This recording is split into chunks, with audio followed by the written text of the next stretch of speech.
दोस्तों नमस्कार। स्वागत है आपका हमारे इस YouTube मंच पर।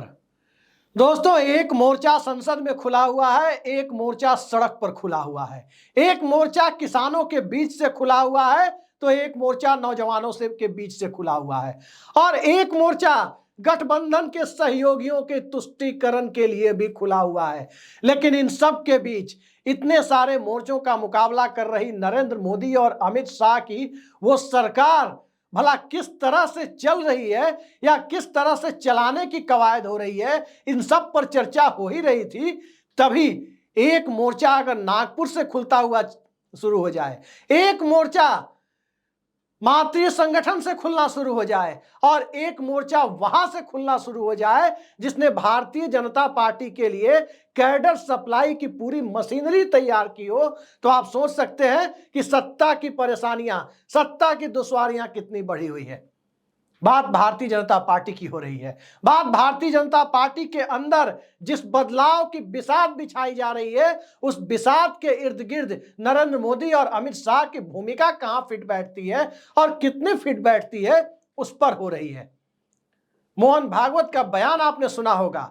बयान किसी और संदर्भ में था, लेकिन किस संदर्भ में लिया गया यह पूरे देश ने देखा है। बयान दरअसल यह था कि कुछ लोग खुद को अलौकिक पारलौकिक समझने लगते हैं और इस तरह की प्रवृत्ति नुकसान पहुंचाती है। उस पूरे बयान का लब बोलवाब यही था।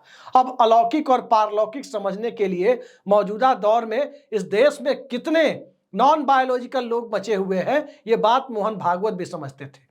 लेकिन भारतीय जनता पार्टी को आज की तारीख में जो सबसे बड़े प्रश्न का फैसला करना है, वो सवाल ये है, वो प्रश्न ये है कि भाजपा का अध्यक्ष कौन होगा। और निश्चित तौर पर वो कोई बायोलॉजिकल एंटिटी ही होगी, वो कोई जैविक व्यक्ति ही होगा, अजैविक नहीं हो सकता, नॉन बायोलॉजिकल नहीं हो सकता।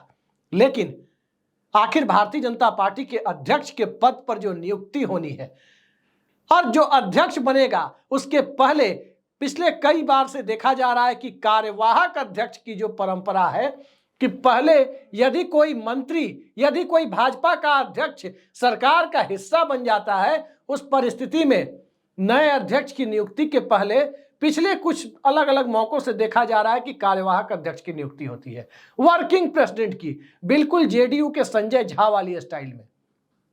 लेकिन वहां वर्किंग प्रेसिडेंट को आगे बढ़ने का मौका नहीं मिलता, यहां वर्किंग प्रेसिडेंट को आगे बढ़ने का मौका मिलता है। इस मामले में भारतीय जनता पार्टी के इस कल्चर की वाकई तारीफ की जानी चाहिए। लेकिन क्या यह तारीफ मौजूदा नेतृत्व के रहते हुए क्या एक ताकतवर अध्यक्ष बनाने की ओर लेकर जा रही है बीजेपी को, या बीजेपी में एक रबर स्टाम्प बनाने की तैयारी है?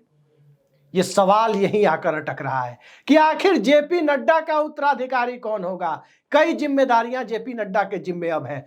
आज की तारीख में जब उनका कार्यकाल जून के महीने में खत्म हो गया, बतौर भाजपा अध्यक्ष उनका कार्यकाल खत्म हो गया, उसके बाद भी वो भाजपा के अध्यक्ष बने हुए हैं और उसके साथ साथ केंद्र में मंत्री भी हैं। नरेंद्र मोदी सरकार में पूरे देश के स्वास्थ्य की जिम्मेदारी भी संभाल रहे हैं, राज्यसभा में सदन के नेता की जिम्मेदारी भी संभाल रहे हैं।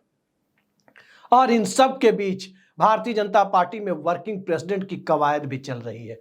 वर्किंग प्रेसिडेंट अगले हफ्ते 10 दिन में आपके सामने आ जाएगा, वो नाम सामने आ जाएगा कि वर्किंग प्रेसिडेंट कौन होगा। और वही वर्किंग प्रेसिडेंट 4-5 महीनों के बाद पूर्णकालिक अध्यक्ष के रूप में भी आपके सामने आ जाएगा। लेकिन वर्किंग प्रेसिडेंट यानी कार्यकारी अध्यक्ष नरेंद्र मोदी अमित शाह की मर्जी से होगा, यानी गुजरात लॉबी का रबर स्टाम्प होगा या नागपुर का रबर स्टाम्प होगा। यही पेच फंस रहा है कि आखिर अध्यक्ष बनाएगा, कार्यकारी अध्यक्ष बनाएगा तो कौन बनाएगा। 9 जून को नरेंद्र मोदी सरकार शपथ ले चुकी, 1.5 महीने से ज्यादा हो चुके, लेकिन अब तक वर्किंग प्रेसिडेंट के नाम का ऐलान नहीं हुआ। जरा पिछली बार से 2019 की रवायत पर गौर करें तो 2019 में 30 मई को नरेंद्र मोदी की सरकार ने शपथ ली थी और उस वक्त के भाजपा अध्यक्ष अमित शाह केंद्र में गृह मंत्री बना दिए गए थे, मोदी मंत्रिमंडल का हिस्सा हो गए थे। और महज 18 दिनों के भीतर 18 जून 2019 को अगले वर्किंग प्रेसिडेंट, अगले कार्यकारी अध्यक्ष के नाम का ऐलान हो गया। जेपी नड्डा कार्यकारी अध्यक्ष हो गए और 4-5 महीने बाद जब महाराष्ट्र का चुनाव संपन्न हो गया, उसके बाद जेपी नड्डा पूर्णकालिक भाजपा अध्यक्ष हो गए। लेकिन 18 दिनों में जो फैसला पिछली बार हुआ, इस बार 1.5 महीने से ज्यादा हुआ और अब तक फैसला नहीं हो पाया। इसके पीछे के कारण क्या है? तो पहला कारण यह है कि नरेंद्र मोदी और अमित शाह की जो स्थिति थी 2014 में, जो उनकी स्थिति थी, जो पोजीशन बीजेपी के अंदर थी, 2019 में जो उनकी पोजीशन बीजेपी के अंदर थी, वो 2024 में नहीं है। 14 और 19 में भारतीय जनता पार्टी अकेले दम सत्ता में आई थी। 14 में नरेंद्र मोदी के चेहरे पर चुनाव जीता था, बहुमत के 272 के आंकड़े को सफलतापूर्वक पार कर लिया था। 19 में भी बालाकोट के सर्जिकल स्ट्राइक के बाद जिस प्रकार का माहौल उपजा, उसमें भारतीय जनता पार्टी ने 300 का आंकड़ा पार कर लिया। लेकिन 2024 में जब 400 का नारा लगा, 400 पार का नारा लगा, तब भारतीय जनता पार्टी बमुश्किल 60% मार्क्स जुटा पाई। यानी 400 के नारे पर 240 पर आकर अटक गई, बहुमत नहीं मिला और उसके बाद नानी फैक्टर के बूते सत्ता चलाने की नौबत आ गई। नानी फैक्टर यानी नायडू और नीतीश फैक्टर, संक्षेप में कहें तो नानी फैक्टर। तो जो सरकार नानी फैक्टर पर टिकी हुई है, वो सरकार अब भारतीय जनता पार्टी के अंदर अपनी सरकार चला पाएगी। यही रस्साकसी कार्यकारी अध्यक्ष के फैसले को अब तक यानी 45 दिनों से ज्यादा लंबा खींच कर ले आई है। 1.5 महीनों से ज्यादा मामला खींच गया। संघ क्या चाहता है? संघ चाहता है कि भारतीय जनता पार्टी में भावी नेतृत्व तैयार किया जाए। संघ को जब लाल कृष्ण आडवाणी को घर बिठाना था, उनकी पूरी पीढ़ी को घर बिठाना था, चाहे वो जसवंत सिंह हो, चाहे वो मुरली मनोहर जोशी हो, चाहे वो यशवंत सिन्हा हो, लाल कृष्ण आडवाणी के साथ सबको घर बिठाना था, तब नरेंद्र मोदी को भी संघ ने स्वीकार कर लिया था। और आज जब संघ नरेंद्र मोदी की पूरी टीम को घर बिठाना चाहता है, तो नरेंद्र मोदी की मर्जी का कार्यकारी अध्यक्ष और भविष्य में जाकर वही व्यक्ति पार्टी अध्यक्ष हो जाए, यह भला संघ कैसे स्वीकार कर सकता है? 10 सालों के शासनकाल में इस बात से इनकार नहीं किया जा सकता कि संघ के एजेंडे को जहां तक लागू करना था, नरेंद्र मोदी सरकार ने अपनी तरफ से पूरी कोशिशें की। कुछ मामलों में उसे सफलता भी मिली, कुछ मामला न्यायालय में भी गया, लेकिन कोशिश भरपूर की। लेकिन संघ के एजेंडे को तो नरेंद्र मोदी और अमित शाह लागू करते रहे। संघ के एजेंडे को लागू करने के साथ साथ संघ के नेतृत्व और संघ से आने वाले लोगों की उपेक्षा भी बढ़ती रही। सीधा मतलब यह हुआ कि जो काम आप कर रहे हैं, जो आपका एजेंडा है वो करते रहेंगे, लेकिन आपको अहमियत नहीं देंगे। संघ की नाराजगी इस बात से थी। और स्वाभाविक है कि लाल कृष्ण आडवाणी और अटल बिहारी वाजपेयी उस दौर में संघ को कम से कम आज की तुलना में एनडीए गठबंधन सहयोगियों के बावजूद चलती बहुत ज्यादा नहीं थी सरकार में, लेकिन सुनी जरूर जाती थी। यहां सुनना भी बंद हो गया था। तो अब नागपुर क्या किसी संजय जोशी को बिठाना चाहता है? नागपुर क्या किसी शिवराज सिंह चौहान को बिठाना चाहता है? नागपुर क्या किसी नितिन गडकरी को बिठाना चाहता है? नाम अभी तक खुलकर सामने नहीं आए हैं कि किसे बिठाना चाहता है, लेकिन नागपुर अपना आदमी चाहता है, ये बात तय है। वही गुजरात लॉबी, वो कथित गुजरात लॉबी जो बीजेपी के ऊपर हावी है, वो अपने व्यक्ति को वर्किंग प्रेसिडेंट चाहती है, ये बात भी तय है। लेकिन आज की तारीख में संघ और नरेंद्र मोदी के बीच की दूरियां बढ़ने के कई सारे कारण और भी हैं। याद कीजिए, जब से भारतीय जनता पार्टी इस देश की राजनीति में लाइमलाइट में आई, बोफोर्स और मंदिर के मुद्दे के साथ 1989 में, और खासकर 1991 के बाद से भारतीय जनता पार्टी 100 सीटों को छूती रही, 100 के आंकड़े को पार करती रही। किसके बूते पार करती रही? मध्य प्रदेश, छत्तीसगढ़, गुजरात के बूते पार करती रही, और देश के दूसरे हिस्सों से छिटपुट सीटें उसे मिलती रही।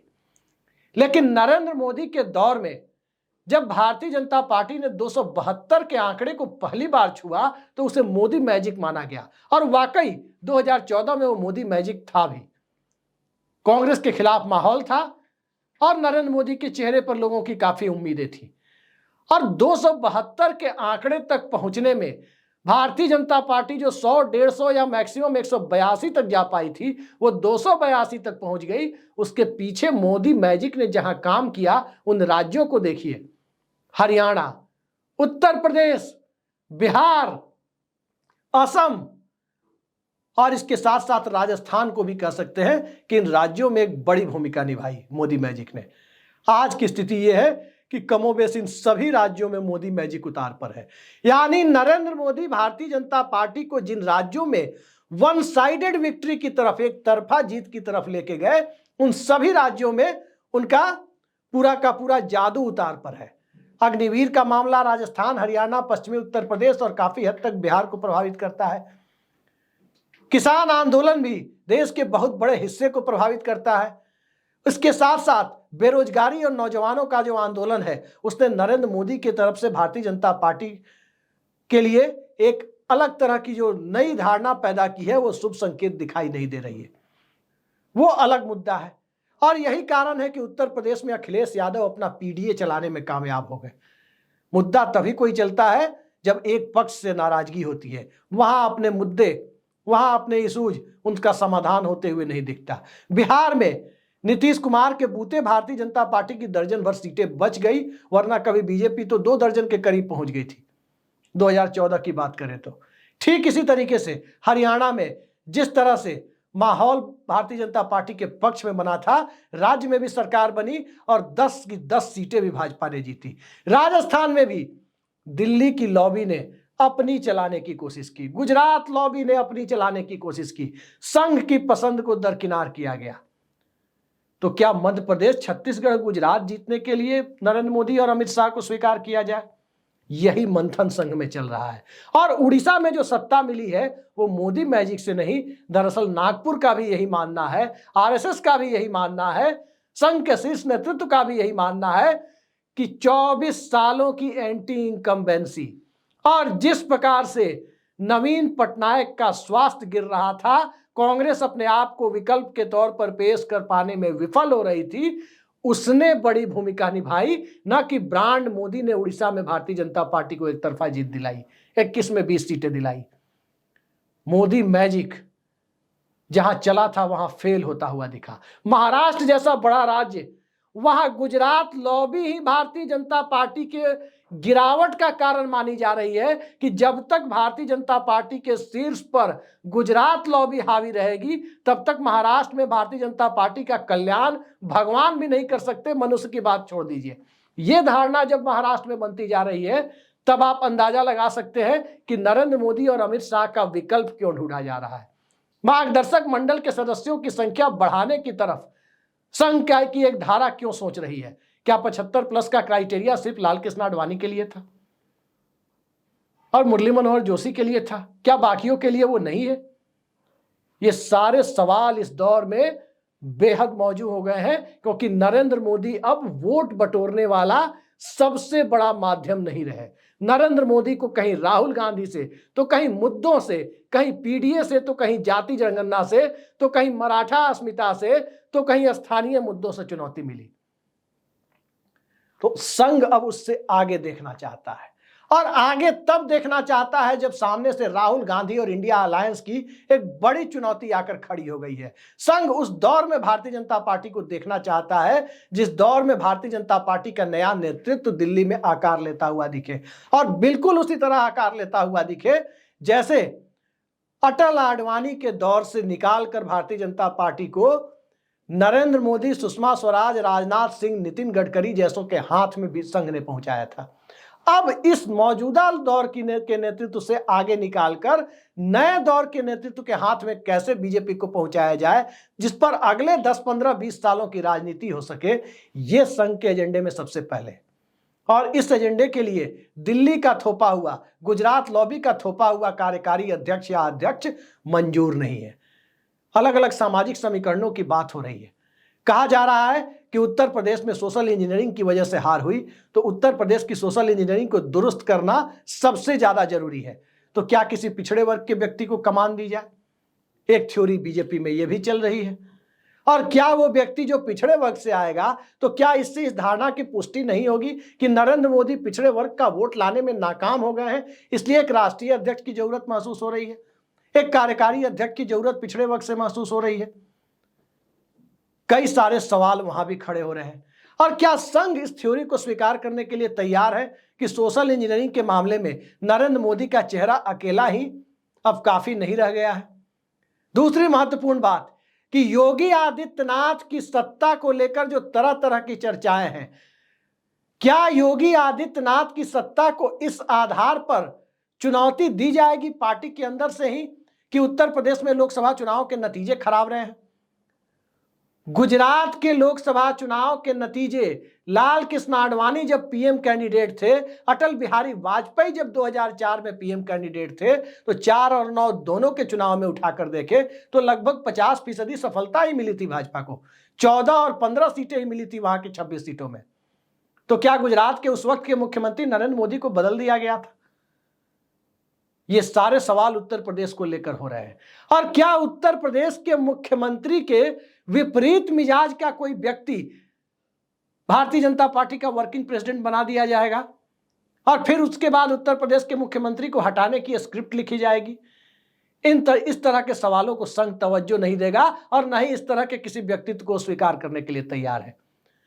अब दिल्ली अपनी थोपने में, अपनी चलाने में और दिल्ली में बैठी हुई गुजरात लॉबी अपनी पसंद का अध्यक्ष बनाने में कितना कामयाब हो पाएगी और संघ कितना प्रतिरोध कर पाएगा, अब तक ये मामला यहीं तक उलझता दिख रहा है। लेकिन कितना कर पाएगा और ये लॉबी कितना चला पाएगी, इसके बीच में अब लगता है कि कोई ना कोई रास्ता निकलता हुआ दिख रहा है। रास्ता इसलिए निकलता हुआ दिख रहा है क्योंकि एक तरफ भारतीय जनता पार्टी को भी भविष्य के लिए देखना है, दूसरी तरफ नरेंद्र मोदी को भी पार्टी संगठन से में उलझे रहे नरेंद्र मोदी, अमित शाह या नीतीश कुमार और चंद्रबाबू नायडू की मांग को पूरा करते हुए अपनी सरकार की गाड़ी घसीटते रहे। इन दोनों में से किसी एक प्राथमिकताओं को तय करना होगा।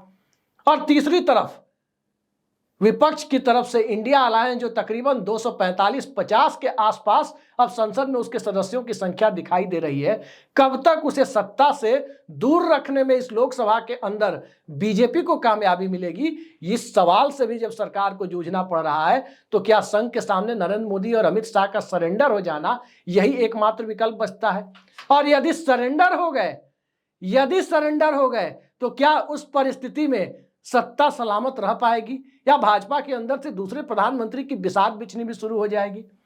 दरअसल कार्यकारी अध्यक्ष के साथ कई सारे सवाल जुड़े हुए हैं और उन सारे सवालों का जवाब अगले हफ्ते 10 दिन में उम्मीद है कि नए कार्यकारी अध्यक्ष के रूप में आपके सामने होगा।